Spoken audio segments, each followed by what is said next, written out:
Hello friends, स्वागत है आपका हमारे यूट्यूब चैनल दी अंकित राठी में। फ्रेंड्स, जैसा कि आपको पता ही है कि आगामी 21 जनवरी को यानी कि 2 दिन बाद आपकी सीटेट की परीक्षा होने वाली है और आपकी सीटेट की परीक्षा को नज़र में रखते हुए हमने आपके लिए यूट्यूब पे फ्री क्लासेस चलाई हुई हैं, जिसमें हम ऑलमोस्ट अभी तक सभी सब्जेक्ट्स को कवर कर चुके हैं।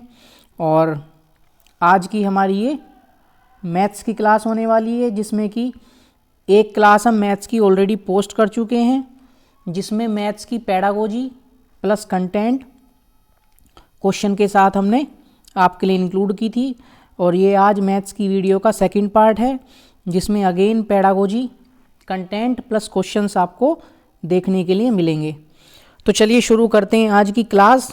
और आज की क्लास को शुरू करने से पहले आप सभी से रिक्वेस्ट है फ्रेंड्स कि जो लोग चैनल पर नए हैं या फिर जिन्होंने अभी तक चैनल को सब्सक्राइब नहीं किया है, वो प्लीज़ चैनल को सब्सक्राइब कर लीजिए, क्योंकि आगे आने वाले टाइम में लगभग सभी गवर्नमेंट एग्ज़ाम्स के लिए हमारा चैनल बहुत ही महत्वपूर्ण होने वाला है।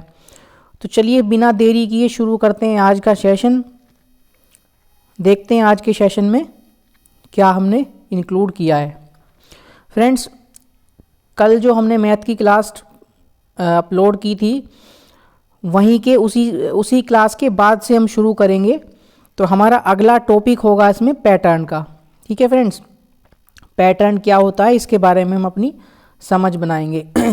पैटर्न से अक्सर एक क्वेश्चन आपका लास्ट टाइम भी जो अगस्त 2023 में पेपर हुआ था, उसमें भी पैटर्न से क्वेश्चन आपका पूछा गया था।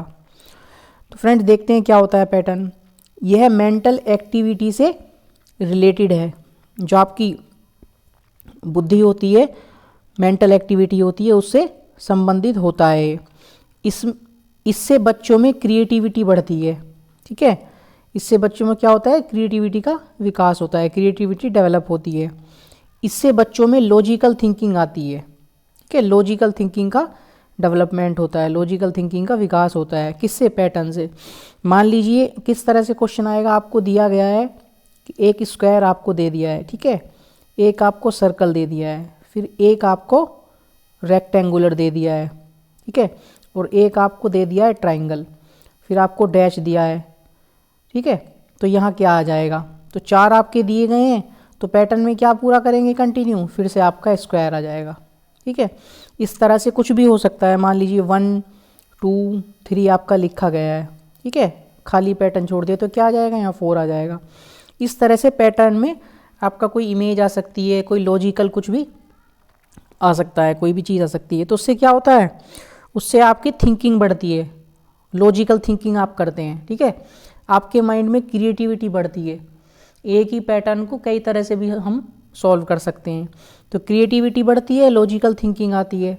और सीधी सी बात है, जब हम क्रिएटिव थिंकिंग करते हैं, क्रिएटिविटी बढ़ती है हमारी, लॉजिकल थिंकिंग करते हैं, तो ऑब्वियसली उसमें हमारी मेंटल एक्टिविटी से वो संबंधित होगी। ठीक है फ्रेंड्स, तो ये पैटर्न के बारे में कुछ चीज़ें हैं। आगे हमने क्वेश्चन भी इंक्लूड किए हैं इसके बेस्ड पर। उससे पहले थोड़ा सा और एक चीज़ के बारे में देख लेते हैं, 1-2 चीज़ के बारे में। फ्रेंड्स, शेप्स के बारे में। शेप्स के बारे में आप जानते ही हैं कि 2D शेप्स हमारी कौन कौन सी होती हैं। जैसे कि ट्राइंगल हमने बना दिया, ठीक है, ये 2D शेप्स के अंडर आएगा। और हमने रेक्टेंगुलर बना दिया है सपोज, तो ये क्या आएगा, 2D फिगर। हमने सर्कल बना दिया है, ठीक है, और हमने पैरेललोग्राम बना दिया, यानी कि हिंदी में बोलते हैं समांतर चतुर्भुज हमने बना दिया है। इसी प्रकार रोम्बस हमने बना दिया है। ठीक है, रोम्बस क्या होता है, समचतुर्भुज।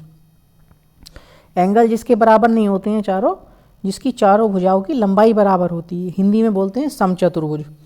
ठीक है, तो ये कैसी होती हैं, 2D फिगर्स होती हैं। क्या पहचान होती है इनकी, इनमें लेंथ होगी, ठीक है, और ब्रेथ होगी, लंबाई चौड़ाई इनमें होती हैं। जिन शेप्स की लंबाई और चौड़ाई होती है वे 2D शेप्स होती हैं। ठीक है, उनको समतल पर, प्लेन पर बनाया जा सकता है।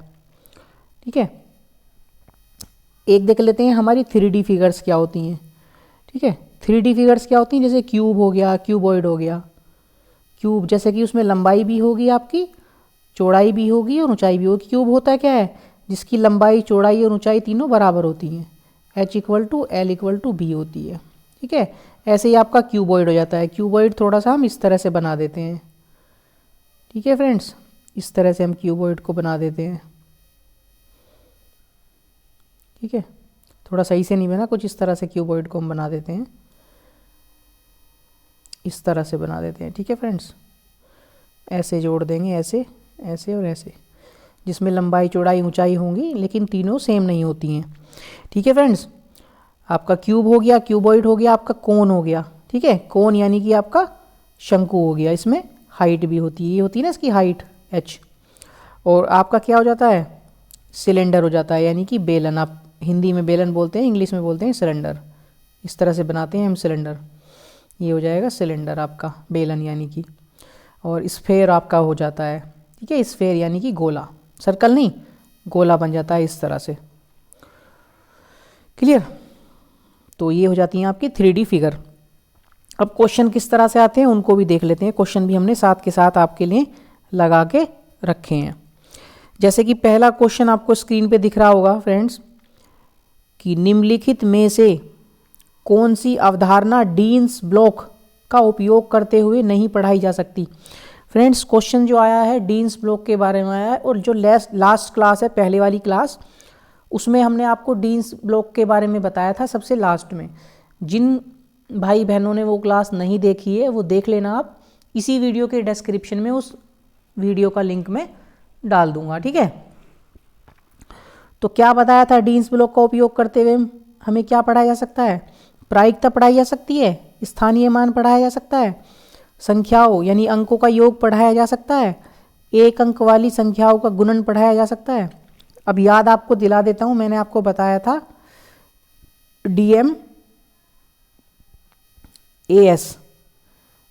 DMAS के बारे में उससे बताया जाता है, पढ़ाया जाता है। D4 क्या होता है, डिवाइड आपका। ठीक है, और M4 मल्टीप्लाई, और A4 क्या होता है, एडिशन, और S4 सब्ट्रैक्शन। तो संख्याओं यानी अंकों का योग कराया जा सकता है उसके साथ, उससे बिल्कुल कराया जा सकता है। और हमने आपको बताया था कि स्थानीय मान यानी कि प्लेस वैल्यू की भी उसके द्वारा पढ़ाई जा सकती है। इसमें पूछा है उपयोग करते हुए नहीं पढ़ाया जा सकता, एक अंक वाली संख्याओं का गुणन, तो गुना भी पढ़ाया जा सकता है। ठीक है, प्लस भी पढ़ाया जा सकता है, स्थानीय मान भी पढ़ाया जा सकता है। क्या नहीं पढ़ाया जा सकता, हमने आपको बताया था कि हमने प्रायिकता के बारे में आपको नहीं बताया था। ऐसा बताया था कि डीन्स ब्लॉक की सहायता से प्रायिकता यानी कि प्रोबेबिलिटी को पढ़ाया जा सकता है, नहीं। तो यही वाला इसका आंसर हो जाएगा।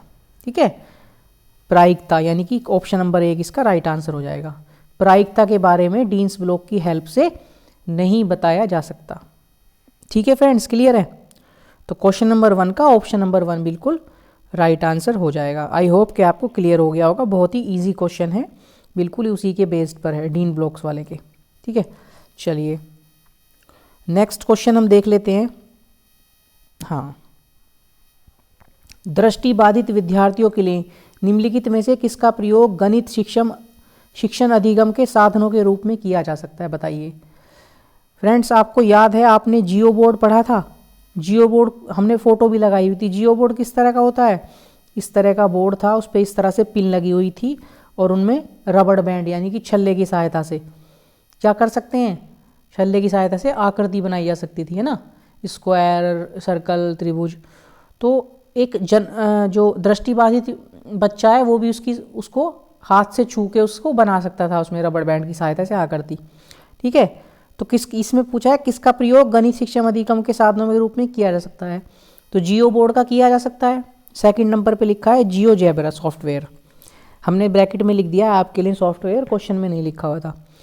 तो फ्रेंड्स, जियोजेब्रा तो एक सॉफ्टवेयर है जो कि कंप्यूटर पे काम करता है। हमने पिक्चर के इमेज के थ्रू भी आपको लगा के लास्ट वाली क्लास में बताया था। तो उसके लिए उसमें 2D और 3D दोनों प्रकार की फिगर की नॉलेज इसमें दी जा सकती है, लेकिन उसके लिए तो देखना जरूरी है, देखेंगे नहीं तो कैसे होगा। तो ये वाला इसका आंसर नहीं होगा। अब आ जाता है आपका गिनतारा। हिंदी में गिनतारा बोलते हैं, इंग्लिश में बोलते हैं अबेकस, जिसका आविष्कार चीन में हुआ था। पिछली वीडियो में हमने आपको बताया था। तो अबेकस की सहायता से भी प्लेस वैल्यू का ज्ञान कराया जा सकता है, प्लस माइनस का ज्ञान कराया जा सकता है। ठीक है, तो दृष्टिबाधित बच्चा भी इसको छूकर जो बीड्स होती हैं तार के अंदर डली होती हैं उससे कर सकता है। तो ये भी हो सकता है इसका आंसर। दृष्टिबाधित के लिए भी ये भी कर सकता है यूज़, गिनतारा का यूज़ भी दृष्टिबाधित बच्चा कर सकता है। अब आ जाता है आपका ग्राफिक कैलकुलेटर। कैलकुलेटर तो ठीक है बच्चों, लेकिन ग्राफिक्स जो होते हैं, ग्राफिक्स कैसे होते हैं, ग्राफिक्स को तो देखना पड़ेगा, जो ग्राफ बनते हैं उसको तो देखना पड़ेगा, तो दृष्टिबाधित के लिए ये यूज़ नहीं कर सकते, तो ये कट जाएगा। तो आपका हो जाएगा ऑप्शन ए और ऑप्शन सी इसका राइट आंसर हो जाएगा। देख लेते हैं ऑप्शन ए और सी कहाँ दिया गया है। सही विकल्प चुनना है ऑप्शन ए और सी। बच्चों आपको दिया गया है ऑप्शन नंबर 2 पर ए और सी, ठीक है।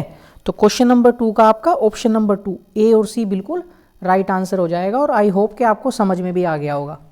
पिछली क्लास का भी हमने यहाँ आपको साथ के साथ क्या करा दिया, रिवाइज करा दिया है, ठीक है। इसका भी आपका रिवीजन यहाँ हो गया है, ठीक है बच्चों। चलिए थोड़ा सा आगे चलते हैं, आगे देख लेते हैं क्या यहाँ दिया गया है। क्वेश्चन नंबर 3 है इसका। क्वेश्चन नंबर 3 देख लेते हैं पहले, फिर आगे बढ़ेंगे। हाँ, क्वेश्चन नंबर 3 दिया गया है बच्चों फ्रेंड्स सममिति से, यानी कि सिमेट्री से।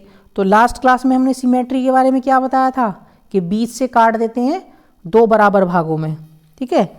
तो इसमें क्वेश्चन दिया गया है आपका कक्षा 4 में सममिति और परावर्तन की ज्यामितीय संकल्पनाओं की वृद्धि के लिए निम्नलिखित में से कौन से व्यवहार कौशल उपकरणों की आवश्यकता है, बताइए।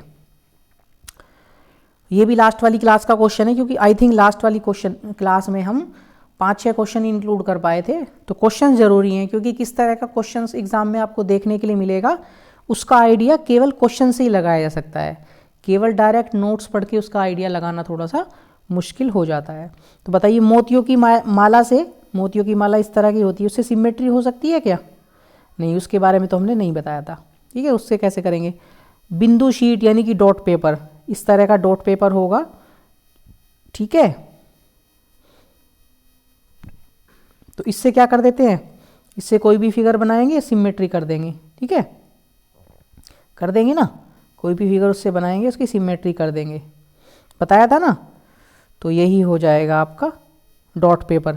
सिमेट्री के लिए डॉट पेपर उपयुक्त होता है, उपयुक्त उपकरण है जिसकी सहायता से सिमेट्री को समझाया जा सकता है, सिमेट्री बनाई जा सकती है, ठीक है फ्रेंड्स। आई होप कि आपको क्लियर हो गया होगा। चलिए नेक्स्ट क्वेश्चन पे चलते हैं। आज की क्लास का क्वेश्चन नंबर 4 अब आ जाता है आपका। आज की क्लास के क्वेश्चन आपके शुरू हो जाते हैं। आज की क्लास का पहला टॉपिक हमने आपको क्या पढ़ाया था, पैटर्न के बारे में थोड़ा सा। हाँ, आई होप कि आपको दिख रहा होगा अभी, ठीक है। पैटर्न को पहचानना और उनको पूर्ण करना प्राथमिक स्तर पर गणित पाठ्यक्रम का एक अनिवार्य भाग है। सही बात है, पैटर्न को पहचानेंगे उसी के बाद उसको पूरा किया जा सकता है। तो इसमें ये पूछ रहा है कौन सा जो इसका पॉइंट है, इसके बारे में कथन है, वो सबसे उपयुक्त होगा। छात्रों में सृजनात्मकता यानी क्रिएटिविटी बनाएगा तथा कला कौशल की विशेषताओं को विकसित करता है। चलिए देख लेते हैं, होल्ड करते हैं इसको। छात्रों को उच्च गणित में भाग लेने यानी कि संलग्न करने के लिए तैयार करता है, ठीक है। छात्रों को गणितीय पहेलियां हल करने में सहायता करता है, ठीक है। थोड़ा सा छोटा कर लेंगे, थोड़ा सा,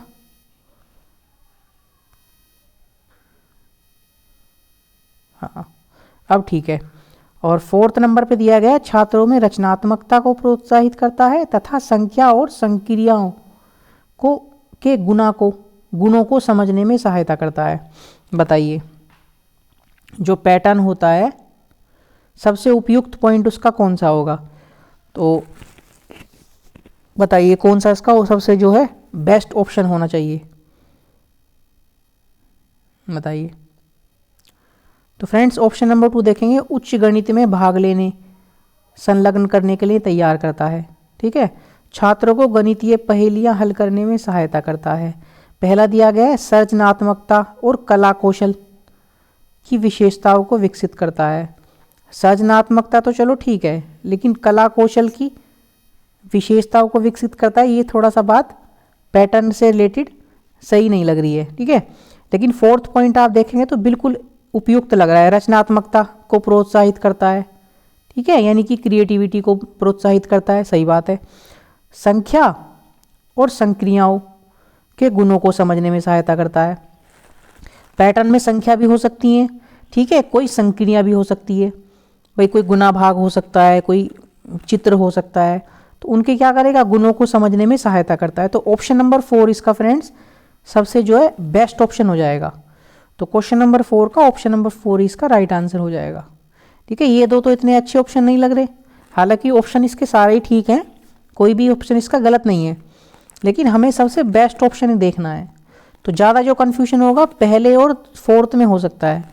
तो पहले में हम देख लेंगे सृजनात्मकता तक तो ठीक है, लेकिन कला कौशल की विशेषताओं के जो बारे में लिखा है ये ज़रूरी नहीं है कि कला कौशल का विकास हो उससे, पैटर्न से, ठीक है, लेकिन ये ज़रूरी है कि रचनात्मकता को प्रोत्साहन मिलेगा, संख्याओं और संक्रियाओं के गुणों को समझने में भी इससे हेल्प मिलती है। बच्चों किसी भी प्रकार की संख्या भी हो सकती है उसके अंदर, पैटर्न के अंदर, ठीक है, कोई स्क्वायर, कोई फिगर की भी कोई वो हो सकती है, का पैटर्न हो सकता है, तो क्या करेगा, संख्या भी हो जाएंगी, संक्रिया भी हो जाएंगी, उनके गुणों को समझने में हेल्प करता है, ठीक है, सहायता करता है। तो क्वेश्चन नंबर 4 का ऑप्शन नंबर 4 बिल्कुल राइट आंसर हो जाएगा। चलिए आगे देख लेते हैं, आगे भी हमने क्वेश्चन इंक्लूड किया है, क्वेश्चन नंबर आपका 5। निम्न में से कौन सा प्राथमिक कक्षाओं में आकृतियां पढ़ाने का या के उद्देश्य हैं या हैं, बताइए। यहाँ ओब्लिक होगा फ्रेंड्स। दृश्यीकरण कौशल को विकसित करना, जो आकृतियां होती हैं, ठीक है, 2D 3D फिगर होती हैं, उनको पढ़ाने का क्या उद्देश्य होता है, दृश्यीकरण कौशल को विकसित करना। आकृति जब बच्चों को दिखाएंगे तो दृश्यीकरण कौशल उनका विकसित होगा, बच्चे उसको ध्यान से देखेंगे, ठीक है, समझेंगे उसको, ये त्रिभुज है, ये स्क्वायर है, ये रेक्टेंगुलर है, ये सर्कल है। ज्यामितीय आकृतियों के नामों को स्मरण करना। अब फ्रेंड्स ज्यामितीय नामों, आकृतियों के नाम के बारे में ज्ञान होना तो ठीक है, लेकिन स्मरण करना यानी कि रटना उन्हें, ये वाली बात यहाँ थोड़ी सी गलत हो जाएगी, क्योंकि स्मरण करना जहाँ भी शब्द आएगा उसको क्या कर देंगे, हम काट देंगे, निगेटिव वर्ड है, क्योंकि ये पेडागोजी का क्वेश्चन है, ठीक है। दिक् स्थान संबंधी तर्क कौशल में वृद्धि, दिक् स्थान संबंधी तर्क कौशल में वृद्धि, ये आपको पहले भी बताया था कि स्पेशल इंग्लिश में बोलते हैं, मैं लिखना भूल गया यहाँ पे, स्पेशल, ठीक है, रीजनिंग, स्पेशल रीजनिंग का जो कौशल है, जो स्किल है, उसमें वृद्धि करना, तो ये बिल्कुल सही बात हो जाएगी। आज की जो शिक्षा नीति है 2020 NEP 2020 है, वो भी इस चीज़ पे जोर देती है, स्पेशल रीजनिंग पे, ठीक है, और NEP NCF 2005 भी इसी पे जो है जोर देती है, स्पेशल रीजनिंग पे। तो आपका ऑप्शन नंबर ए भी ठीक हो जाएगा, सी भी ठीक हो जाएगा, लेकिन बी को हम काट देंगे, क्योंकि ज्यामितीय आकृतियों के नाम को याद करने की, को समझने के लिए कहता तो ठीक है, लेकिन स्मरण करना जो बोल रहा है, मतलब याद करना, उनको रटना, तो ये थोड़ा सा निगेटिव बात हो जाती है। तो ए और सी ऑप्शन इसका बिल्कुल ठीक हो जाएगा, यानी कि क्वेश्चन नंबर 5 का ऑप्शन नंबर 2, ठीक है, ए और सी बिल्कुल राइट आंसर हो जाएगा। फ्रेंड्स क्लियर है, आपको क्लियर हो गया होगा। जिन्होंने टैग वर्ड्स की वीडियो नहीं देखी है वो टैग वर्ड्स की वीडियो देख लेंगे, पॉजिटिव और निगेटिव वर्ड्स, उसमें सभी वर्ड्स, ये वर्ड्स के बारे में बताया हुआ है, ठीक है। क्लास की PDF भी ग्रुप में सेंड की हुई है, और फिर भी किसी को PDF नहीं मिलती है, कुछ दिक्कत है, तो आप मुझे मैसेज कर सकते हैं डायरेक्ट व्हाट्सएप पे, ठीक है। और टैग वर्ड्स वाली वीडियो भी इसी वीडियो के डिस्क्रिप्शन में मैं लिंक डाल दूंगा, देख लेंगे, वो बहुत ज़रूरी है। और आज आपकी, हाँ, आज आपकी 1-2 दिन ही बचे हैं बस पेपर में, तो अब बिल्कुल लास्ट टाइम है आपके पास, जो भी आपको रिवीजन करना है वो आज कल में ही कर लीजिए। चलिए आगे चलते हैं, थोड़ा सा आगे देख लेते हैं।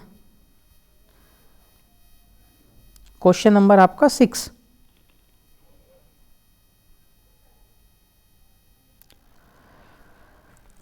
ठीक है, थोड़ा सा छोटा कर लेते हैं इसको। हाँ, अब पढ़ेंगे क्वेश्चन को। त्रिआयामी आकृतियों के संकलात्मक विकास को दर्शाने के लिए, त्रिआयामी आकृतियों का मतलब है 3D जो फिगर्स होती हैं उनकी संकल्पना के बारे में, विकास को दर्शाने के लिए निम्नलिखित क्रियाकलापों का क्रम दिया गया है। ये आकृतियां एक यादृच्छिक क्रम में हैं, ठीक है, रैंडम सीरियल में है ये, ठीक है।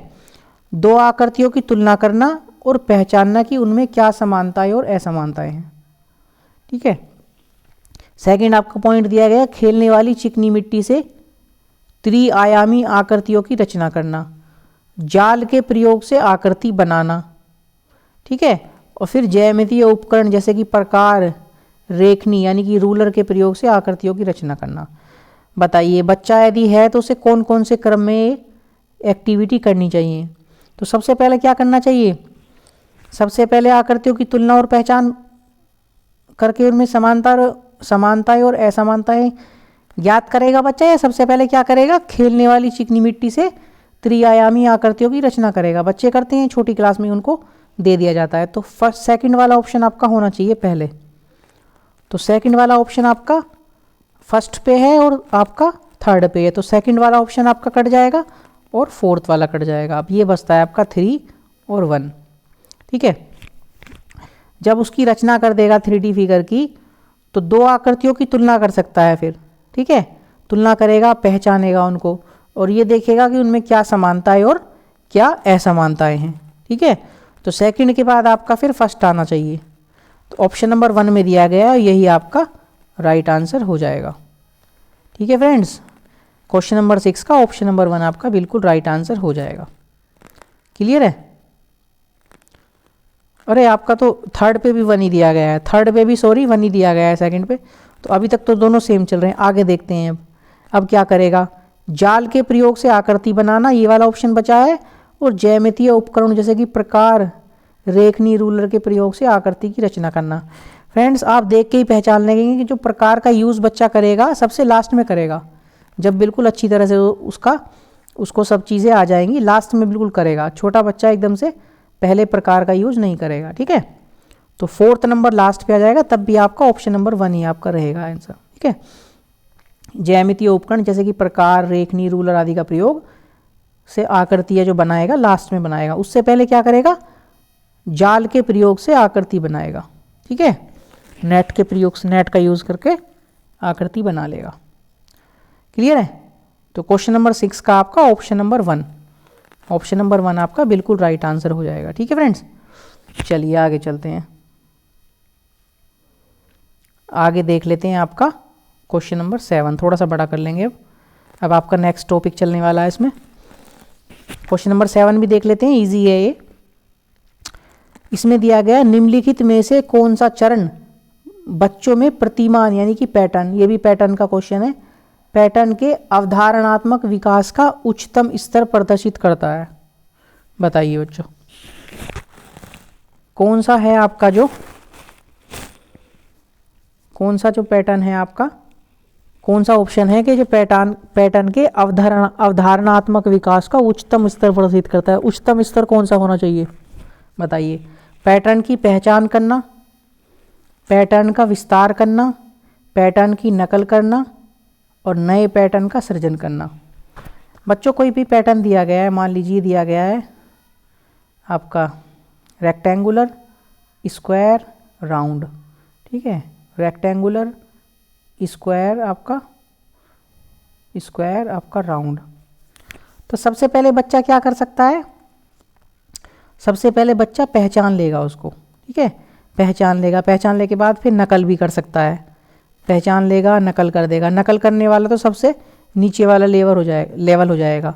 जब उसको पहचान लेगा तो उसका विस्तार भी कर सकता है। मान लीजिए ये लिखा है 3 बार, यहाँ 3 बार फिर ये लिखा है, फिर से वो रेक्टेंगुलर बना देगा, स्क्वायर बना देगा और ये सर्कल बना देगा। फिर क्या कर देगा, विस्तार कर देगा तीसरे नंबर पे।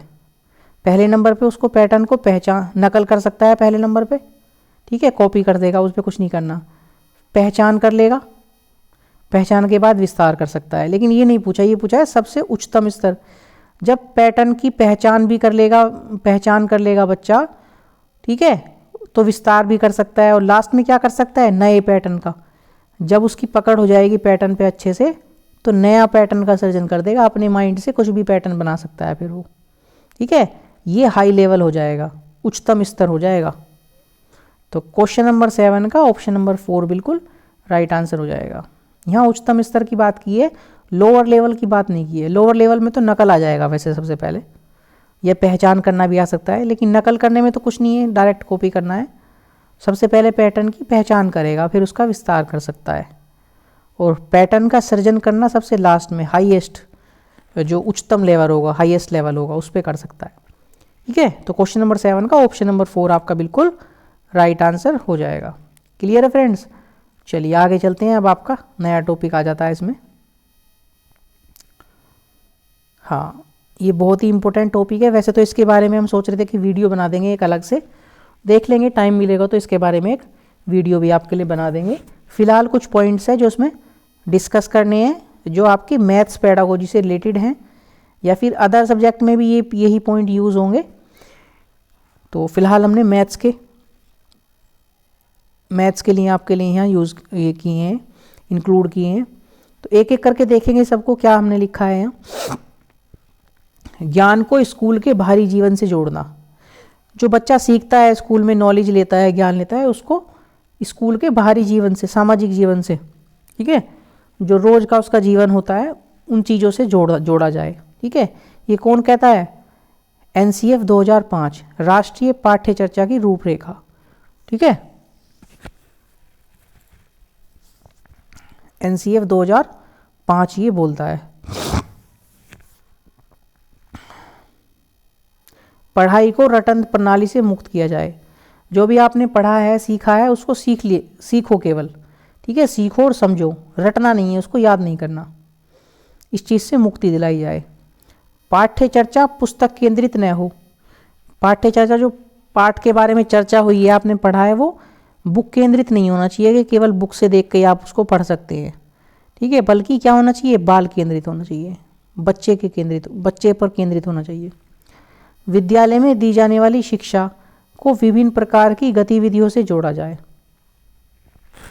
मान लीजिए आपको क्रिकेट के बारे में बताया जा रहा है, फुटबॉल के बारे में बताया जा रहा है, तो उनको विभिन्न प्रकार की जो है एक्टिविटी से जोड़ा जाए। केवल ना बताकर, केवल लेक्चर ना देकर बाहर ग्राउंड में लेके जाओ। ठीक है, क्रिकेट के बारे में बता रहे हो तो क्रिकेट खिलाओ, फुटबॉल के बारे में बता रहे हो तो फुटबॉल उन बच्चों को खिलाओ प्रैक्टिकली, जल्दी सीख जाएंगे। ठीक है, उनका जो है सीखने का स्तर बढ़ जाएगा, ज्ञान का लेवल, और उनके ऊपर रटने वाला बोझ खत्म हो जाएगा। ठीक है, चलिए आगे देख लेते हैं क्या पॉइंट है। राष्ट्रीय मूल्यों के प्रति आस्थावान विद्यार्थी तैयार किए जाएं। जो राष्ट्र के मूल्य हैं, वैल्यूज़ हैं, उनमें आस्था, उनके प्रति आस्था विद्यार्थियों में तैयार की जाए। ठीक है, आस्था बनाई जाए। तो ऐसे विद्यार्थी तैयार किए जाएं जो राष्ट्र के जो मूल्य हैं उनके प्रति आस्था रखते हो। ठीक है, एनसीएफ 2005 के अकॉर्डिंग गणित शिक्षण का संकीर्ण उद्देश्य, यानी कि नैरो एम, संख्याओं के संबंधित कौशलों को विकसित करना और हायर समस्या समाधान का कौशल विकसित करना है। एनसीएफ 2005 के अकॉर्डिंग क्या बताया गया है? जो गणित के जो शिक्षण है, गणित की जो पढ़ाई है, उसका संकीर्ण, उसका जो नैरो एम है, क्या है, क्या होना चाहिए? संख्याओं से रिलेटेड स्किल्स, यानी कि नंबर से रिलेटेड जो स्किल है, कौशल है, उसको डेवलप करना, उसको विकसित करना, और हायर समस्या समाधान। ठीक है, एक उच्च समस्या समाधान का कौशल विकसित करना। मान लिया कोई समस्या है तो उसका अच्छे से उच्च स्तर पर उसका समाधान किया जा सके, ऐसा जो विकास है बच्चों के अंदर डेवलप करना, विकसित करना। ठीक है, ये बोलती है एनसीएफ 2005। एनसीएफ 2005 के अकॉर्डिंग प्राइमरी स्कूल में चौपड़, अनुमान लगाना, समिति गणित पाठ्यक्रम का भाग है। जैसा कि आपको चौपड़ के बारे में भी बताया गया था। ठीक है, अनुमान लगाना, समिति यानी कि सिमेट्री के बारे में बताया था। ये सब क्या चीज़ें हैं? प्राइमरी स्कूल में सब गणित का भाग है। समिति भी, आपका अनुमान लगाना भी, ठीक है, और आपका चौपड़ भी। चौपड़ के बारे में बताया था ना, पहले पिछली क्लास में बताया था। एनसीएफ 2005 रिकमेंड करता है कि प्राइमरी क्लास में मैथ के शिक्षण के लिए एकीकृत इंटीग्रेटेड उपागम को प्रयोग में लाना चाहिए। प्राइमरी क्लास में क्या बताया गया है एनसीएफ 2005 के अकॉर्डिंग? एनसीएफ 2005 कहता है कि प्राइमरी लेवल में जो मैथ का शिक्षण कराया जाए वो एकीकृत उपागम के प्रयोग में लाना चाहिए। एकीकृत यानी कि इंटीग्रेटेड उपागम को प्रयोग में लाना चाहिए, मतलब सब कुछ एक जगह ही उनको सिखाना चाहिए। ठीक है, अलग अलग ना करके सब चीज़ें उनको एक ही मैथ के अंदर उनको सिखानी चाहिए। आगे देख लेते हैं, थोड़ा सा बड़ा है फ्रेंड्स ये। हाँ, एनसीएफ 2005 के अकॉर्डिंग गणित सभी के लिए है। ठीक है, गणित शिक्षण को लिंग, जाति और कौशल के आधार पर भेदभाव से मुक्त होना चाहिए। ठीक है फ्रेंड्स, जो गणित का शिक्षण है सभी के लिए बराबर है, उसमें लिंग, जाति और कौशल के आधार पर भेदभाव नहीं होना चाहिए कि ये पुरुष है, ये महिला है, इसको ज़्यादा सिखाना चाहिए, इसको कम सिखाना चाहिए गणित, ये उच्च जाति से है, ये निम्न जाति से है। ऐसा नहीं होना चाहिए कि उच्च जाति वाले के लिए गणित सिखाया जाए और निम्न जाति वाले के लिए ना सिखाया जाए। या फिर कौशल के आधार पर, ये बच्चा तेज है, ये इसको किसी न किसी बात का कौशल आता है, ये बच्चा तेज है, पढ़ने में होशियार है, इसको केवल मैथ सिखाया जाएगा और बाकी बच्चों को मैथ नहीं सिखाया जाएगा। तो ऐसा भी नहीं होना चाहिए। इन सब चीज़ों से मैथ क्या होना चाहिए, गणित का शिक्षण मुक्त होना चाहिए। क्लियर है। नेक्स्ट देख लेते हैं। एनसीएफ 2005 के अकॉर्डिंग दिक् स्थान संबंधी समझ, बताया था ना आपको कि एनसीएफ जोड़ देता है और नई शिक्षा नीति भी की स्पेशल अंडरस्टैंडिंग। स्पेशल अंडरस्टैंडिंग को क्या करना चाहिए, बढ़ाना चाहिए फ्रेंड्स।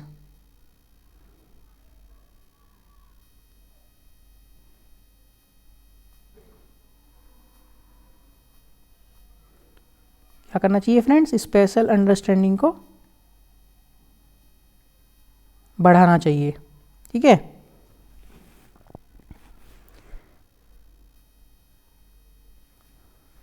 हाँ, स्पेशल अंडरस्टैंडिंग को बढ़ाना चाहिए एनसीएफ 2005 के अकॉर्डिंग, यानी कि दिक् स्थान संबंधी समझ। ठीक है, एनसीएफ 2005 के अकॉर्डिंग गणित की शिक्षा का मुख्य उद्देश्य बच्चे की गणितीकरण यानी मैथमेटाइजेशन की क्षमताओं का विकास करना है। ठीक है, जो गणितीय क्षमता है इसकी, जैसे जोड़, घटा, गुणा, भाग हुआ और भी आगे की उच्चतम जो भी एक्टिविटीज़ गणित के अंदर होती हैं, उनकी जो क्षमता है बच्चे के अंदर, उनका विकास करना चाहिए, डेवलप करना चाहिए उनको। एनसीएफ 2005 ये बोलती है। ठीक है, थोड़ा सा स्लाइड को ऊपर लेंगे। एनसीएफ 2005 के अकॉर्डिंग प्रौद्योगिकी यानी कि टेक्नोलॉजी गणितीय अन्वेषण में सहायता कर सकती है। जो प्रौद्योगिकी होती है, जो गणित की खोज में क्या कर सकती है, वो सहायता कर सकती है और छात्रों को संलग्न व्यस्त करने में सहायक हो सकती है।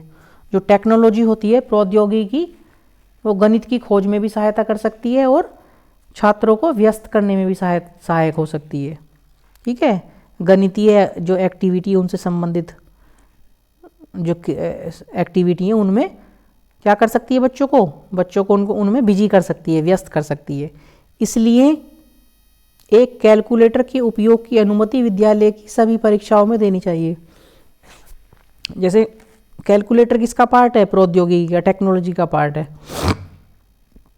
तो एनसीएफ 2005 कहती है कि बच्चों को सभी परीक्षाओं में लगभग कैलकुलेटर की अनुमति भी देनी चाहिए। ये केवल इस बुक इसमें ही लिखा है एनसीएफ 2005 में, लेकिन वास्तव में रियल लाइफ में किसी भी परीक्षा में कैलकुलेटर की अनुमति नहीं दी जाती है। मोस्टली में कोई परीक्षा हो सकती है जिसमें हो अनुमति, मोस्टली परीक्षाओं में कैलकुलेटर की अनुमति परीक्षा में नहीं होती है, जैसा कि आप सबको पता ही है। ठीक है, चलिए आगे चलते हैं, आगे देख लेते हैं। हाँ, गणित की भाषा और महत्वपूर्ण वोकैबुलरी ऑफ मैथमेटिक्स। ठीक है, गणित की भाषा और महत्वपूर्ण शब्दावली होगा फ्रेंड्स, ये गणित की भाषा और महत्वपूर्ण शब्दावली। ठीक है, ये शब्दावली यहाँ होना चाहिए, vocabulary of mathematics, language and vocabulary of mathematics. थोड़ा सा करेक्ट कर देंगे इसको पीडीएफ में। अच्छा, पहले देख लेते हैं हम दिया गया आपका अंक के बारे में, यानी कि नंबर के बारे में। नंबर कह दो या फिर न्यूमरल। यह क्या है, यह एक नाम है जो सिंबल या नंबर को दर्शाता है, यानी कि रिप्रेजेंट करता है। अंक क्या होते हैं, 2, 1 3 4 ये क्या करते हैं, ये किसी सिंबल को, एक तरह का सिंबल ही तो है, इसको दर्शाता है या फिर रिप्रेजेंट करता है, एक ही बात है। गणित की भाषा सरल और बोधपूर्ण होनी चाहिए। गणित की जो लैंग्वेज यूज़ होती है गणित पढ़ाने में वो बहुत ही सरल होनी चाहिए, यानी कि सिंपल होनी चाहिए, और बोधपूर्ण। ठीक है, बोधपूर्ण यानी कि समझपूर्ण, समझ में आनी चाहिए, अच्छे से पूरी तरह से समझ में आनी चाहिए। गणित के बारे में पॉइंट बताया गया है। गणित की भाषा बच्चे के मानसिक स्तर के अनुरूप होनी चाहिए और उनके दैनिक जीवन से संबंधित होनी चाहिए। मान लिया 5वीं कक्षा में गणित पढ़ाया जा रहा है और गणित की जो लैंग्वेज है 5वीं कक्षा के लेवल, प्राइमरी कक्षा के लेवल तक की होनी चाहिए। ये नहीं है कि 6ठी 7वीं 8वीं के लेवल तक के शब्द उसमें लिखे हैं गणित में। उससे क्या होगा, बच्चे को वो भाषा समझ में नहीं आएगी, बच्चे को वो शब्द समझ में नहीं आएंगे, क्योंकि वो उसके मानसिक स्तर से ऊपर होंगे। ठीक है, और क्या होना चाहिए, जो गणित की जो भाषा है वो दैनिक जीवन से संबंधित होनी चाहिए। दैनिक जीवन, जो दिन के रोज के जीवन से, जीवन में शब्द बच्चा देखता है सुनता है, वही से रिलेटेड शब्द होने चाहिए भाषा में। ठीक है, चलिए नेक्स्ट आपका आ जाता है टॉपिक एग्रीगेशन यानी कि समुच्चयन। ठीक है, यहाँ से क्वेश्चन आपका पूछा जाता है, और ऑगमेंटेशन यानी कि संवर्धन। तो एग्रीगेशन यानी कि समुच्चयन और ऑगमेंटेशन संवर्धन होते क्या हैं, इनको एग्जाम्पल की हेल्प से समझेंगे। तो पहला जो हम देखते हैं एग्रीगेशन के बारे में देखते हैं, जिसको हिंदी में बोलते हैं समुच्चयन। ये क्या होता है, जब दो चीज़ों को जोड़ते हैं तो उसे एग्रीगेशन कहते हैं। Example 2 pen + 2 pen = 4 pen. आपके पास 2 पेन है, एक पेन ये हो गया, एक पेन ये हो गया, प्लस आपके पास 2 पेन और हैं, तो दोनों 2 पेन और 2 पेन को जब जोड़ देंगे तो कितने हो जाएंगे आपके पास, 4 पेन हो जाएंगे। ठीक है, यानी कि जोड़ देंगे जब दो चीज़ों को, जोड़ने के बाद जो आएगा उसको इस एक्टिविटी को बोलते हैं एग्रीगेशन, यानी कि हिंदी में समुच्चयन। समुच्चय में क्या होता है, समुच्चय इस तरह से बना होता है ना, समुच्चय में 1 2 3 4 सारी चीज़ें एक साथ लिखी जाती हैं, यानी कि जोड़ के लिखी जाती हैं। इस तरह से लिखते हैं ना, फिर से बना के बता देता हूँ, आपने समुच्चय पढ़ा होगा। ठीक है, सारी चीज़ें जोड़ के लिख देते हैं। ठीक है, तो वही बात है, एग्रीगेशन का मतलब है समुच्चय यानी कि जोड़ के लिखना, जब दो चीज़ों को जोड़ते हैं।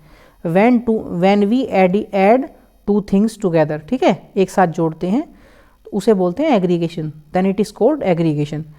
अब ऑगमेंटेशन आ जाता है, यानी कि संवर्धन। इसे क्या बोलते हैं, जब एक चीज़ को बढ़ाया जाता है तो उसे ऑगमेंटेशन कहते हैं। एग्जाम्पल, दूध में पानी मिलाना। मान लीजिए आपके पास एक गिलास है और इसके अंदर दूध है। ठीक है, इसमें आपने थोड़ा सा पानी डाल दिया। जब आपने इसके अंदर पानी डाल दिया तो इसका लेवल थोड़ा सा ऊपर तक बढ़ गया।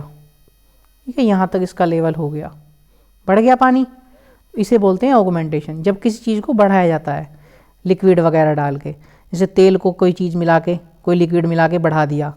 ठीक है, दूध को पानी मिला के बढ़ा दिया, पानी में फिर से और ज़्यादा पानी मिला के बढ़ा दिया, इसे बोलते हैं ऑगमेंटेशन। आई होप कि आपको ये दोनों ही शब्द, ये दोनों ही टर्म आपको क्लियर हो गए होंगे। ठीक है फ्रेंड्स, इनसे रिलेटेड क्वेश्चन भी आ जाता है, बहुत ही ईजी। बाद में हमने इंक्लूड किया है क्वेश्चन, जब क्वेश्चन आएगा तब देखेंगे। ठीक है, तब तक नेक्स्ट टॉपिक हम देख लेते हैं। आपका आ जाता है मुक्त अंत प्रश्न और बंद अंत प्रश्न, यानी कि open ended question and close ended question. यहाँ से अक्सर पूछा जाता है सीटेट में। अब ये क्या होते हैं ओपन एंडेड और क्लोज एंडेड क्वेश्चंस? फ्रेंड्स, मैं आपको बता देता हूँ कि जो ओपन एंडेड क्वेश्चन होते हैं, यानी कि हिंदी वालों के लिए मुक्त अंत प्रश्न होते हैं, इसका मतलब होता है कि एक ही प्रश्न के कई सारे उत्तर हो सकते हैं, अलग अलग तरह से उसका उत्तर दिया जा सकता है, जवाब दिया जा सकता है। कैसे?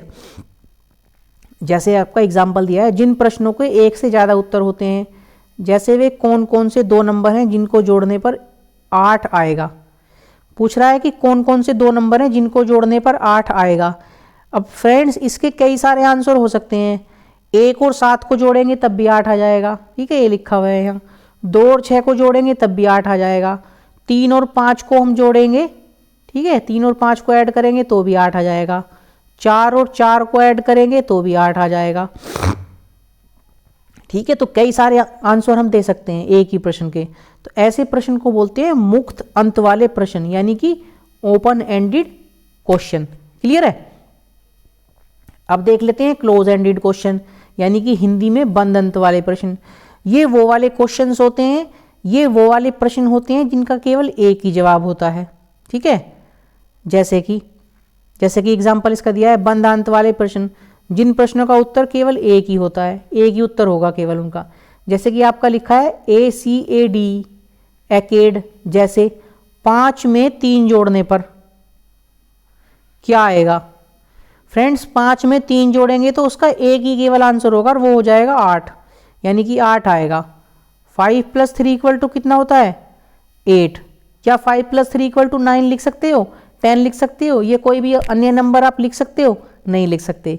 तो ऐसे प्रश्न जिनका केवल एक ही उत्तर आएगा फिक्स, ठीक है, उनको बोलते हैं बंद अंत वाले प्रश्न, यानी कि क्लोज एंडेड क्वेश्चंस।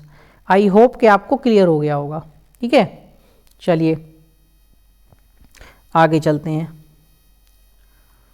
नेक्स्ट आपका टॉपिक है रचनात्मक, योगात्मक और निदानात्मक आकलन, यानी कि फॉर्मेटिव रचनात्मक, सम्मेटिव योगात्मक, सम का मतलब जोड़ना होता है, योगात्मक, एंड डायग्नोस्टिक असेसमेंट। डायग्नोसिस्ट का मतलब होता है निदानात्मक, किसी चीज़ का निदान करना, कोई समस्या है तो उसका निदान करना। अब रचनात्मकता का क्या मतलब है? यह टीचिंग लर्निंग प्रोसेस है। ठीक है, टीचिंग लर्निंग प्रोसेस है के दौरान या उससे पहले होता है। अच्छा, रचनात्मक जो होता है यानी कि फॉर्मेटिव, ये कब होगा?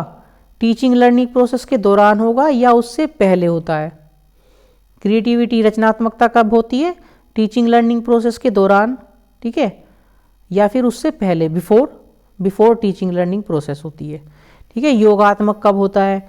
यह टीचिंग लर्निंग प्रोसेस खत्म होने के बाद होता है। टीचिंग योगात्मक आकलन, ठीक है, यानी कि आपका सम्मेटिव असेसमेंट कब होता है? टीचिंग लर्निंग प्रोसेस के खत्म होने के बाद। जैसे मान लीजिए कि आपको टीचर ने पढ़ाया है, आपको टीचर ने साइंस पढ़ाई है और टीचर ने आपको साइंस का 1 चैप्टर पढ़ाया, 2 पढ़ाया, 4 पढ़ाए, 10 चैप्टर टोटल थे। आपको टीचर ने 10 चैप्टर पढ़ा दिए। 10 चैप्टर पढ़ाने के बाद सबसे लास्ट में आपको क्या किया? आपका योगात्मक असेसमेंट किया, यानी कि सम्मेटिव आकलन, आपका सम्मेटिव असेसमेंट आपका किया। लास्ट में आकर जो है आपका टेस्ट लिया। तो यह क्या हो गया? बिल्कुल सारा लास्ट में आपसे सब कुछ एक साथ जोड़ के, जितना भी पूरा चैप्टर थे सारा सबका एक साथ जोड़ के उनको आपका टेस्ट ले लिया, आपका आकलन कर लिया कि कितना आपने सीखा है। ठीक है, लेकिन रचनात्मक कब होता है? वो टीचिंग लर्निंग प्रोसेस के दौरान होता है या फिर उससे पहले होता है। अब आ जाता है आपका तीसरा, डायग्नोस्टिक असेसमेंट, यानी कि निदानात्मक आकलन। ये क्या होता है? निदानात्मक आकलन, इसमें सिर्फ कारणों समस्या की पहचान की जाती है। ठीक है, निदानात्मक जो असेसमेंट होता है, समस्या जो होती है बच्चे की, मान ले बच्चे को कोई टॉपिक समझ में नहीं आ रहा, ठीक है, क्या कारण है, इसकी पहचान केवल की जाती है डायग्नोस्टिक असेसमेंट में। ठीक है, चलिए अब आपके क्वेश्चन कुछ इंक्लूड किए हैं, वो भी देख लेते हैं एक एक करके। आपका आज की क्लास का क्वेश्चन नंबर 8 होने वाला है। क्या दिया गया है? कक्षा 2 के शिक्षक ने योग यानी कि जोड़ के निम्नलिखित शाब्दिक प्रश्न को विद्यार्थियों को हल करने हेतु दिया। ठीक है, इस प्रश्न को हल करने हेतु दिया। एक टोकरी में 5 सेब हैं एवं उसमें 7 सेब और डाल दिए। अब टोकरी में कितने सेब हैं? एक प्रश्न दिया टीचर ने विद्यार्थियों को योग का यानी कि जोड़ का। कहा कि एक टोकरी में 5 सेब हैं एवं उसमें 7 सेब और डाल दिए। अब टोकरी में कितने सेब हैं? इस बात का उत्तर नहीं देना है कि 12 सेब हैं, ये नहीं बताना है। ठीक है, पूछा क्या है? इस प्रकार का शाब्दिक प्रश्न निम्नलिखित में से किस मॉडल या श्रेणी से संबंधित है? इस तरह का जो क्वेश्चन है किस मॉडल से संबंधित है, किस सीरीज से संबंधित है? संवर्धन से संबंधित है, पृथक्करण यानी कि सेग्रीगेशन से संबंधित है, योग की पुनरावृत्ति यानी कि रिपीटेड एडिशन से संबंधित है, या फिर समुच्चयन एग्रीगेशन से संबंधित है? फ्रेंड्स बताइए, हमने आपको संवर्धन के बारे में बताया था ना, ऑगमेंटेशन के बारे में। जब किसी लिक्विड को बढ़ाया जाता है दूध में पानी मिला देंगे या फिर पानी में पानी मिला देंगे या फिर तेल में कोई चीज़ मिला देंगे, लिक्विड मिला देंगे, उसे बोलते हैं संवर्धन। तो इस तरह की तो चीज़ है नहीं है, तो ये वाला ऑप्शन तो कट जाएगा। अब आ जाता है आपका पृथक्करण। ये पढ़ाया नहीं था, लेकिन जैसा कि नाम से ही पता चल रहा है, इंग्लिश वाले देश समझ लेंगे सेग्रीगेशन, हिंदी वाले पृथक्करण, यानी कि अलग अलग करना चीज़ों को। तो ये तो मिलाया है चीज़ों को, तो ये भी इसका आंसर नहीं होगा। चीज़ों को मिलाया है ना, 5 सेब और 7 सेब को मिला के 12 सेब किया है।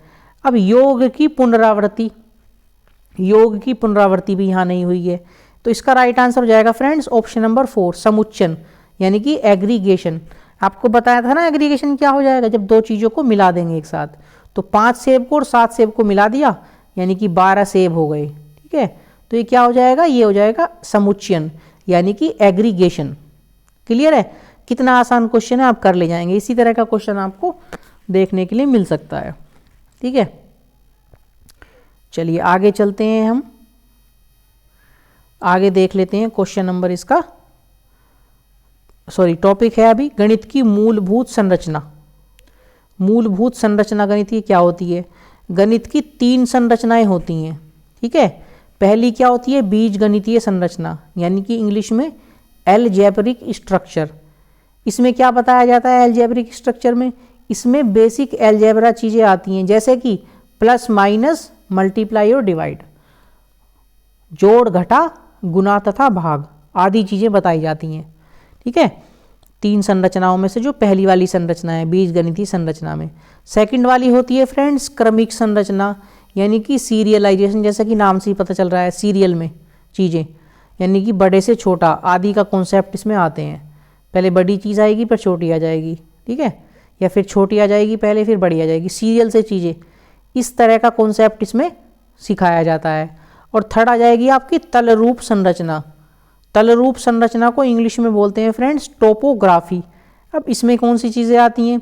इसमें वो चीज़ें आती हैं जिनमें सन्निकट मान, ठीक है, सन्निकट मान या सीमावर्ती या समीपवर्ती मान के बारे में बात करते हैं। थोड़ा सा स्लाइड को ऊपर कर लेंगे, हमने लिख के रखा है इसके लिए। हाँ, इसमें सीमा, समीपता या निकटता के कॉन्सेप्ट आते हैं। जैसे 10 के निकट की बात करेगा तो 9.9, ठीक है, 100 के निकट की बात करेगा तो 99.99, ठीक है। ऐसी 1000 के सन्निकट मान की बात करेगा तो 999.999, ठीक है। मतलब समीपता, समीपता, सीमा, बिल्कुल सीमा पर या निकटता के कॉन्सेप्ट के बारे में बात करता है, तो उसे क्या बोलते हैं? तल रूप संरचना, ठीक है, यानी कि इंग्लिश में टोपोग्राफी बोलते हैं। क्या है? मैथ्स की 3 संरचनाएं हैं। इन 3 रचनाओं में ही मैथ्स को सीखा जाता है, उसके बारे में बताया गया है, ठीक है। आई होप कि तीनों आपको क्लियर हो गई होंगी, और इसके बेस्ड पे हमने क्वेश्चन भी इंक्लूड किया है, उसको भी हम देख लेते हैं। क्वेश्चन नंबर 9 हमने इंक्लूड किया है, किस गणितीय संरचना के अंतर्गत विभिन्न प्रत्ययों जैसे सीमा, समीपता या निकटता आदि को सम्मिलित किया गया है? बताइए। बीज गणितीय संरचना में आता है सीमा, समीपता, या तल रूप संरचना में आता है, या क्रमिक संरचना में आता है, सभी में आता है? तो बताइए फ्रेंड्स क्या हो जाएगा इसका राइट आंसर? अपने राइट आंसर पे कमेंट कीजिए, फटाफट कमेंट कीजिए, आपको पता है तो। बिल्कुल अभी बताया था आपको कि सीमा, समीपता, निकटता का कॉन्सेप्ट गणित की कौन सी संरचना में बताया था? थर्ड वाली, यानी कि तल रूप। तल रूप में बताया था ना आपको, तल रूप संरचना में, ठीक है, तल रूप संरचना। इंग्लिश में क्या कहा था? हिंदी में कुछ और भी नाम आ सकता है, टोपोलॉजी, ठीक है, यही बताया था ना, टोर लिख दिया, सॉरी, टोपोलॉजी, ठीक है। तो ऑप्शन नंबर बी इसका राइट आंसर हो जाएगा। क्वेश्चन नंबर 9 का ऑप्शन नंबर बी बिल्कुल राइट आंसर हो जाएगा फ्रेंड्स। क्लियर है? टोपोलॉजी, ठीक है। एक बार आपको फिर से दिखा देता हूं, सॉरी टोपोलॉजी नहीं, टोपोग्राफी बताया था। क्या बताया था? टोपोग्राफी, ठीक है, करेक्ट कर लेंगे, टोपोग्राफी, टोपोग्राफी उसको बोलते हैं। चलिए आगे चलते हैं। आगे आ जाता है आपका क्वेश्चन नंबर 10। थोड़ा छोटा कर लेंगे स्क्रीन को, थोड़ा और छोटा कर लेंगे, हाँ, आई होप कि आपको दिख रहा होगा फ्रेंड्स। क्वेश्चन नंबर 10 आपका दिया गया है, गणित के कक्षा में अध्यापक ने निम्नलिखित प्रश्न पूछे। दो संख्याएं ज्ञात कीजिए जिनका योग 8 है। ठीक है, दो संख्याएं ज्ञात कीजिए जिनका योग 8 है। तो पहला वाला किस तरह का प्रश्न हो गया? ओपन एंडेड, क्योंकि ऐसी कई सारी संख्याएं हो सकती हैं। तो पहला वाला ओपन एंडेड हो गया, यानी कि मुक्त अंत वाला प्रश्न। उस त्रिभुज को खींचिए जिसका परिमाप 50 सेंटीमीटर है। परिमाप 50 सेंटीमीटर का क्या मतलब है फ्रेंड्स? जो त्रिभुज की तीनों भुजाएं हैं उनकी लंबाई का योग 50 सेंटीमीटर होना चाहिए। तो इसके भी कई सारे त्रिभुज बनाए जा सकते हैं अलग अलग माप के, जिनका योग 50 सेंटीमीटर हो। तो ये भी ओपन एंडेड प्रश्न है, ये भी ओपन एंडेड प्रश्न है, यानी कि मुक्त अंत वाला प्रश्न। अब 25 के गुणनखंड क्या है? जो 25 के फ्रेंड्स गुणनखंड होंगे फिक्स होंगे वो, ठीक है, फिक्स गुणनखंड होंगे। परिमाप की परिभाषा दीजिए। परिमाप की परिभाषा भी एक तरह से फिक्स ही होगी, हालांकि अलग अलग तरह से भी दी जा सकती है, लेकिन एक तरह से मतलब जो पॉइंट होगा वो फिक्स ही होगा कि वही बात परिमाप के लिए परिभाषा में दी जा सकती है। तो सी और डी आपके कैसे हो जाएंगे? ये हो जाएंगे आपके बंद अंत वाले प्रश्न, यानी कि क्लोज एंडेड प्रश्न। तो देखेंगे ऑप्शन में कहाँ दिया गया है, ए और बी मुक्त अंत वाले। ए व बी मुक्त सिरे वाले प्रश्न हैं और सी व डी बंद सिरे वाले प्रश्न है। तो यही इसका राइट आंसर हो जाएगा फ्रेंड्स। ठीक है, क्वेश्चन नंबर 10 का ऑप्शन नंबर 1 बिल्कुल राइट आंसर हो जाएगा। बाकी ए व सी बंद सिरे वाले हैं वैसे ही गलत हो जाएगा, क्योंकि ए तो ओपन एंडेड है। ए बी सी बंद सिरे वाले प्रश्न हैं, गलत हो जाएगा, क्योंकि ए और बी तो ओपन एंडेड प्रश्न है। ए सी डी बंद सिरे वाले प्रश्न है, गलत हो जाएगा, क्योंकि ए तो ओपन एंडेड प्रश्न है। तो इसका ऑप्शन नंबर 1 ही बिल्कुल राइट होगा फ्रेंड्स। क्लियर है? चलिए आगे देख लेते हैं। आई थिंक अभी जीन पियाजे का मैथ बचा है, क्वेश्चन बचे हैं जॉन डॉल्टन्स 13। अभी तो काफ़ी बचा है फ्रेंड्स, आपका 17, 18 भी काफ़ी बचा है, तो वीडियो लंबी भी हो सकती है। फटाफट चलिए कर लेते हैं।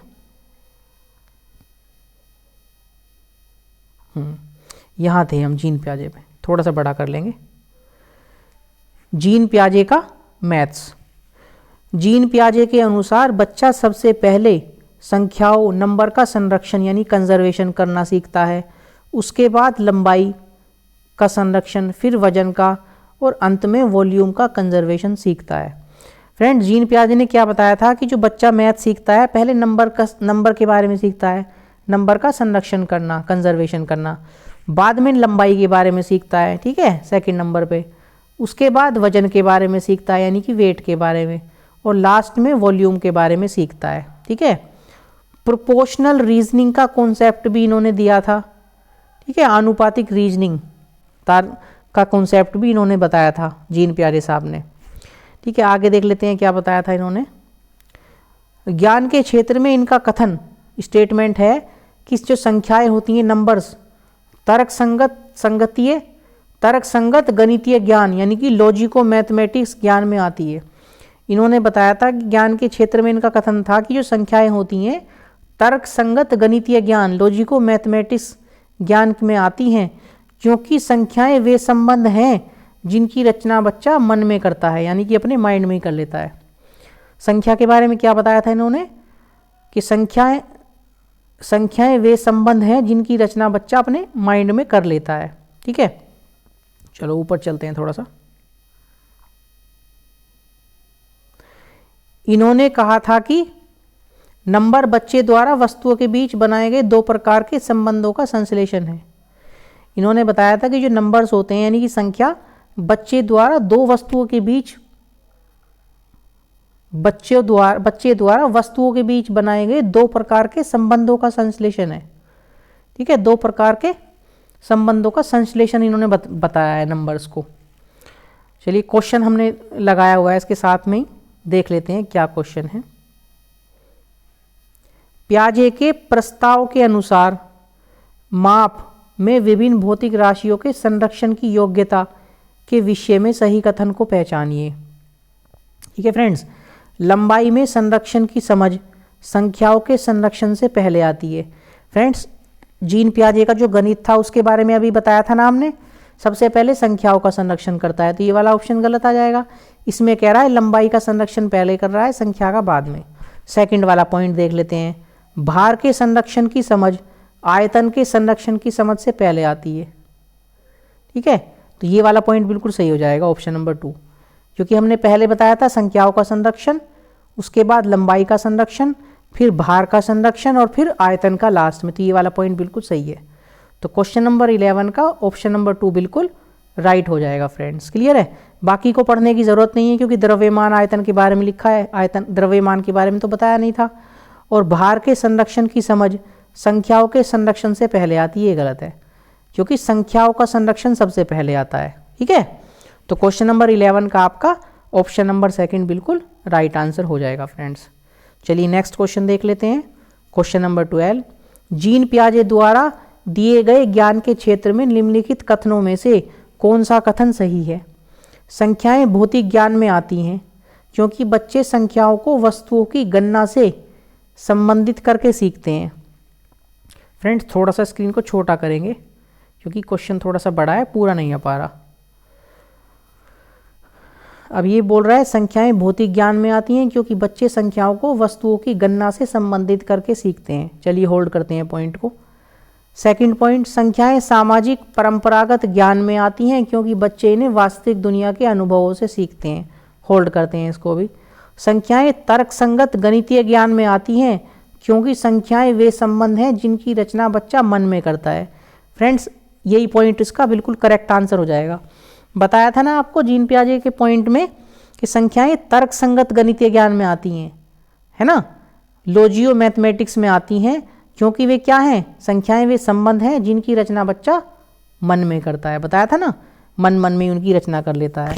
तो क्वेश्चन नंबर 12 का आपका ऑप्शन नंबर 3 बिल्कुल राइट आंसर हो जाएगा फ्रेंड्स। ठीक है, चलिए अब आ जाता है आपका जोल्टन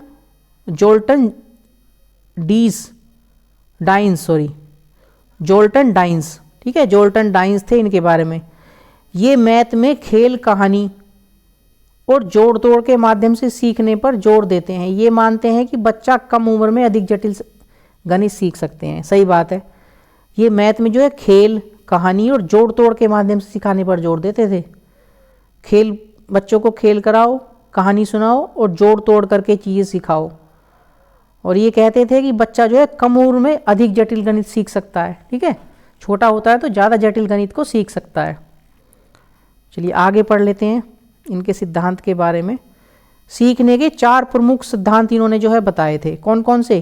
पहला दिया था इन्होंने गतिक नियम, दूसरा बोधात्मक परिवर्तनशीलता यानी परसेप्चुअल वेरिएबिलिटी प्रिंसिपल, तीसरा इन्होंने बताया था गणित परिवर्तनशीलता यानी मैथमेटिकल वेरिएबिलिटी प्रिंसिपल, और चौथा इन्होंने बताया था रचनात्मकता नियम यानी कि कंस्ट्रक्टिविटी प्रिंसिपल। ठीक है, याद रखेंगे, एक बार फिर से रिवाइज करेंगे। पहला दिया गतिक नियम, दूसरा बोधात्मक परिवर्तनशीलता, ठीक है, प्रिंसिपल, तीसरा गणित परिवर्तनशीलता और चौथा रचनात्मकता का नियम। इसी के बेस पे हमने क्वेश्चन रखा है, उसको ऊपर कर लेते हैं हम। हाँ, निम्नलिखित में से कौन सा डीन्स के सिद्धांत का नियम नहीं है? तो रचनात्मकता नियम, गतिक नियम, उत्क्रमणीय प्रतिवर्ती नियम, गणितीय परिवर्तनशीलता का नियम। तो इसने ये भी दिया था इन्होंने गणित परिवर्तनशीलता का नियम, ठीक है, 3rd नंबर पे। रचनात्मकता का नियम दिया था लास्ट नंबर पे, ठीक है, 4th नंबर पे। गतिक नियम 1st नंबर पे। लेकिन जो 3rd वाला ऑप्शन है ये इसका आंसर नहीं होगा, ये नियम इन्होंने नहीं दिया था फ्रेंड्स, तो ये इसका आंसर नहीं होगा। ठीक है, तो सिद्धांत का नियम नहीं है, यही पूछ रहा है। तो क्वेश्चन नंबर 13 का ऑप्शन नंबर 3 बिल्कुल राइट आंसर हो जाएगा। ये वाला नियम इन्होंने नहीं दिया था। रचनात्मक नियम इन्होंने सबसे लास्ट में दिया था और गणितीय परिवर्तनशीलता का 3rd नंबर पे, रचनात्मकता का 4th नंबर पे, गतिक नियम दिया था इन्होंने 1st नंबर पे, ठीक है, और बोधात्मक परिवर्तन का दिया था इन्होंने 2nd नंबर पे। आई होप कि आपको क्लियर हो गया होगा। चलिए आगे चलते हैं जॉर्ज पोलिया के बारे में, और आई थिंक ये लास्ट टॉपिक है आज का। हाँ, ये लास्ट टॉपिक है, इसके बाद 2-3 क्वेश्चन है, वो भी फटाफट से ख़त्म करेंगे। जॉर्ज पोलिया, ठीक है, इन्होंने समस्या समाधान के 4 स्टेप बताए थे फ्रेंड्स। क्या बताए थे? समस्या समाधान के 4 स्टेप। कौन कौन से? सबसे पहले समस्या को समझना, अंडरस्टैंड दी प्रॉब्लम। सही बात है, समस्या जब तक समझ में नहीं आएगी तो उसका समाधान कैसे होगा। उसके बाद योजना बनाना यानी कि प्लानिंग करना, भाई समस्या का समझ में आ गई है समस्या क्या है, तो उसके बारे में प्लान करना, फिर उस प्लान को क्या करना, उस योजना का संचालन करना, यानी कि उस प्लान का इम्प्लीमेंटेशन करना। सही बात है, जब योजना बनाई है तो उसको रखना थोड़ी ना है, उसको इम्प्लीमेंट करोगे जब भी तो आपका समाधान होगा, फिर उसको अप्लाई करना यानी इम्प्लीमेंटेशन करना, और लास्ट में पुनः जांचना यानी कि लुक बैक, उस जो आपने इम्प्लीमेंट किया है योजना उसको फिर से दोबारा से उसको लुक बैक करना, पुनः जांचना। ये इन्होंने समस्या समाधान के 4 स्टेप बताए थे फ्रेंड्स। ठीक है, चलिए आई होप कि आपको समझ में आ गए होंगे। आगे चलते हैं, क्वेश्चन इंक्लूड किया है हमने इस पे बेस्ड। निम्नलिखित में से कौन सा पोलिया के समस्या समाधान के प्रतिरूप यानी मॉडल का चरण नहीं है? समस्या को समझना है, ठीक है, योजना की युक्ति निकालना या फिर योजना बनाना यानी कि प्लानिंग करना सेकंड नंबर पे है, और थर्ड नंबर पे क्या था, योजना का इम्प्लीमेंट करना, प्लानिंग को अप्लाई करना, इम्प्लीमेंटेशन करना, जो कि इसमें नहीं दिया, और पुनः जांचना लास्ट नंबर पे था, ये भी था। कौन सा नहीं था? कलन विधि को याद करना। कलन विधि का क्या है? ये एक निगेटिव वर्ड है, बताया था ना निगेटिव पॉजिटिव टैग वर्ड की वीडियो में, कलन विधि को बच्चों को नहीं बताना, तो ये क्या है? निगेटिव वर्ड है, तो ये इसका राइट आंसर हो जाएगा। पूछा है चरण नहीं है, तो ये इसका चरण नहीं होगा। ठीक है फ्रेंड्स, अब देख लेते हैं नेक्स्ट क्वेश्चन, क्वेश्चन नंबर 15, फटाफट से खत्म करते हैं। फिर क्वेश्चन नंबर 15 दिया गया है बच्चों, राष्ट्रीय पाठ्य चर्चा रूपरेखा 2005 के अनुसार विद्यालय में गणित शिक्षण का संकीर्ण उद्देश्य क्या है? बताया था ना एनसीएफ 2005 के बारे में जब आपको डिस्कस किया था, सबसे पहला वाला पॉइंट, रैखिक बीजगति गणित से संबंधित दैनिक जीवन की समस्याओं की शिक्षा, संख्यात्मक कौशलों का विकास, बीजगणित पढ़ाना, यह परिकलन व मापन पढ़ाना। बताइए क्या था? पहला ही पॉइंट हमने बताया था कि जो संख्या है संख्यात्मक कौशलों का विकास करना, बताया था ना। तो क्वेश्चन नंबर 15 का आपका ऑप्शन नंबर 2 बिल्कुल राइट आंसर हो जाएगा फ्रेंड्स। क्लियर है? फिर से आप एक बार नज़र बना लेंगे, देख लेंगे, एनसीएफ को पढ़ लेंगे, पहला ही पॉइंट इसका दिया गया है। क्लियर है? चलिए नेक्स्ट क्वेश्चन देख लेते हैं, क्वेश्चन नंबर 16, राष्ट्रीय पाठ्य चर्चा रूपरेखा 2005 के अनुसार प्राथमिक कक्षाओं में गणित पाठ्य चर्चा होनी चाहिए, सुसंगत, महत्वाकांक्षी, महत्वपूर्ण मानक, कलन विधियों पर बल देने वाली।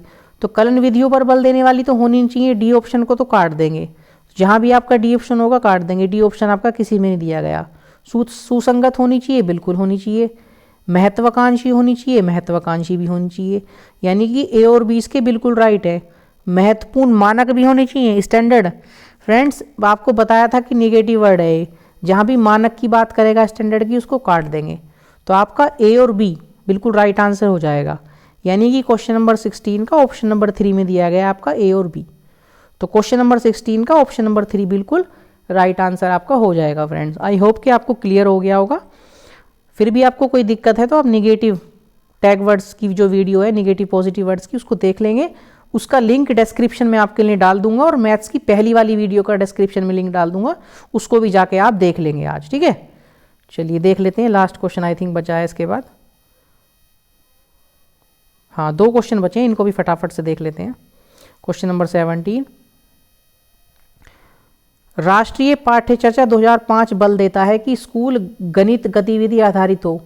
ऐसा है क्योंकि यह विद्यार्थियों को आजीविका कमाने के कौशल के विकास में सहायता करता है। फ्रेंड्स जहाँ भी आजीविका की बात करेंगे उस प्रश्न को काट देंगे, वो एक निगेटिव वर्ड्स है। सेकंड ऑप्शन देख लेते हैं, यह विद्यार्थियों को गणित के अर्थपूर्ण समस्याओं को हल करने सुलझाने के लिए प्रोत्साहित करता है। ये सही बात है। गणित में अमूर्त संकल्पनाओं को समझने के लिए यह मूर्त अनुभव उपलब्ध कराता है। बिल्कुल सही बात है, मैथ्स मूर्त अनुभव उपलब्ध कराता है। यह प्राथमिक कक्षाओं में बच्चों को मनोरंजन का समय उपलब्ध कराता है। मनोरंजन की कोई बात नहीं होती है टीचिंग, तो सेकंड और 3 इसके राइट आंसर हो जाएंगे फ्रेंड्स। देख लेते हैं सेकंड और 3 कहाँ दिए गए हैं। ऑप्शन नंबर 1 पे ही सेकंड और थर्ड दिए गए हैं, तो क्वेश्चन नंबर 17 का ऑप्शन नंबर 1 बिल्कुल राइट आंसर हो जाएगा फ्रेंड्स। फटाफट से लास्ट क्वेश्चन देख लेते हैं। लास्ट क्वेश्चन दिया गया है क्वेश्चन नंबर 18, राष्ट्रीय पाठ्य चर्चा रूपरेखा 2005 के अनुसार निम्नलिखित में से कौन सा प्राथमिक स्तर पर गणित की पाठ्य पुस्तक की एक वांछनीय विशेषता को निरूपित करता है? अवधारणाओं को अमूर्त से मूर्त की ओर प्रस्तुत करना। फ्रेंड्स अमूर्त से मूर्त की ओर प्रस्तुत नहीं करना, मूर्त से अमूर्त की ओर प्रस्तुत करना है, क्योंकि बच्चे के लिए पहले मूर्त चीज़ें दिखानी चाहिए, तो ये वाला पॉइंट हम काट देंगे। पाठ्य पुस्तक के आवरण पृष्ठ को आकर्षक और रंगीन होना चाहिए। जो पाठ्य पुस्तक का पृष्ठ है उसको आकर्षक तो होना चाहिए, आकर्षक रंगीन, लेकिन इस पॉइंट को भी हम होल्ड करेंगे। इसमें सूत्रों और कलन विधियों पर आधारित गणितीय समस्याएं सम्मिलित होनी चाहिए, काट देंगे, क्योंकि कलन विधि के बारे में हम जहाँ भी देखेंगे उसको काट देंगे, ये निगेटिव वर्ड है, ये बच्चों के लिए नहीं है। बच्चों के लिए इस पर जोर नहीं दिया जाता, बच्चों के लिए कलन विधि नहीं होनी चाहिए। इसमें गणितीय समस्याएं जो कि संदर्भात्मक हों, बच्चों के जीवन के अनुभव से संबंधित हों और उनको प्रस्तुत करना चाहिए। फ्रेंड्स, ये वाला पॉइंट बिल्कुल ठीक हो जाएगा। तो क्वेश्चन नंबर 18 के लिए जो बेस्ट पॉइंट रहेगा, पॉइंट नंबर 4 रहेगा। तो क्वेश्चन नंबर 18 का ऑप्शन नंबर 4 बिल्कुल राइट आंसर हो जाएगा फ्रेंड्स। तो फ्रेंड्स, ये था आज का सेशन और उम्मीद करते हैं सेशन आपको पसंद आया होगा। ठीक है, सेशन पसंद आया है तो वीडियो को लाइक कर दीजिए, हमारे चैनल को सब्सक्राइब कर दीजिए। चैनल का नाम है यूट्यूब का दी अंकित राठी। टेलीग्राम ज्वाइन कर सकते हैं आप, वहाँ आपको हर तरह की PDF मिल जाएंगी गवर्नमेंट एग्ज़ाम से संबंधित, उसका नाम भी हमने दी अंकित राठी रखा है। फेसबुक आप अंकित चौधरी के नाम से सर्च करके ज्वाइन कर सकते हैं। सब पे आपको, सभी सोशल मीडिया पे आपको सेम DP मिलेगी। और इंस्टाग्राम अकाउंट है हमारे, एक दी अंकित राठी के नाम से जो यूट्यूब चैनल के नाम पे ही है, और एक हमारा पर्सनल इंस्टाग्राम अकाउंट है अंकित राठी के नाम से, आप चाहें तो फॉलो कर सकते हैं। ठीक है, तो ये था आज का सेशन फ्रेंड्स। सेशन देखने के लिए थैंक यू सो मच। और आपका कोई सजेशन या सुझाव है तो आप हमें मैसेज कर सकते हैं, कमेंट बॉक्स में आप लिख सकते हैं। वीडियो देखने के लिए थैंक्स। मिलते हैं कल एक नई वीडियो में, तब तक के लिए आप लोग अपना ध्यान रखिए, मस्त रहिए, स्वस्थ रहिए। Bye bye, take care, thank you.